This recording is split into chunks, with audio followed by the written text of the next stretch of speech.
1,15,000 subscribe नंतरची खरी गोष्ट.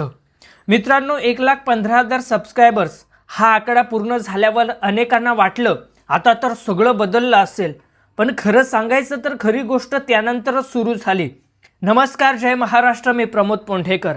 आज मी तुम्हाला 1,15,000 सबस्क्राईब नंतरची अशी गोष्ट सांगणार आहे जी बाहेरून कुणालाच दिसत नाही. लोकांना वाटतं सबस्क्रायबर्स वाढले म्हणजे टेन्शन संपतं, पण खरं तर जबाबदारी आणखी वाढते. कारण आता प्रत्येक व्हिडिओ हजारो लोक पाहणार असतात. प्रत्येक थंबनेल बनवताना विचार करावा लागतो. प्रत्येक टायटल लिहिताना 10 वेळा बदल करावे लागतात. आणि प्रत्येक व्हिडिओ अपलोड करण्यापूर्वी मनात एकच प्रश्न असतो, लोकांना हा व्हिडिओ खरंच आवडेल का? अजून एक गोष्ट, 1,15,000 सबस्क्राईब झाले म्हणून प्रत्येक व्हिडिओ लाखो व्ह्यूज घेत नाही. आजही काही व्हिडिओ चांगले चालतात तर काही अपेक्षेपेक्षा कमी चालतात आणि तेव्हा पुन्हा नव्याने शिकावं लागतं.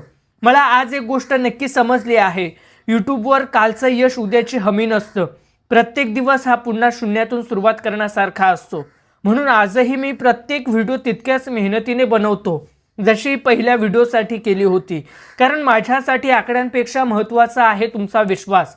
जर एक व्ह्यूअरसुद्धा माझा व्हिडिओ पाहून काहीतरी नवीन शिकला किंवा प्रेरित झाला तर तीच माझी खरी कमाई आहे. म्हणून जर तुम्ही यूट्यूबवर काहीतरी मोठं करण्याचं स्वप्न पाहत असाल तर फक्त सबस्क्राईब वाढवण्याचा विचार करू नका. स्वतःला रोज सुधारण्याचा विचार करा. कारण आकडे वाढतात, कमी होतात, पण लोकांचा विश्वास जिंकला तर तोच तुमची खरी ओळख बनतो. आणि हीच आहे 1,15,000 सबस्क्राईब नंतरची खरी गोष्ट. जर हा व्हिडिओ आवडला असेल तर लाईक करा, कमेंटमध्ये तुमचं मत नक्की सांगा आणि अशाच खऱ्या यूट्यूब अनुभवांसाठी चॅनलला सबस्क्राईब करायला विसरू नका. धन्यवाद.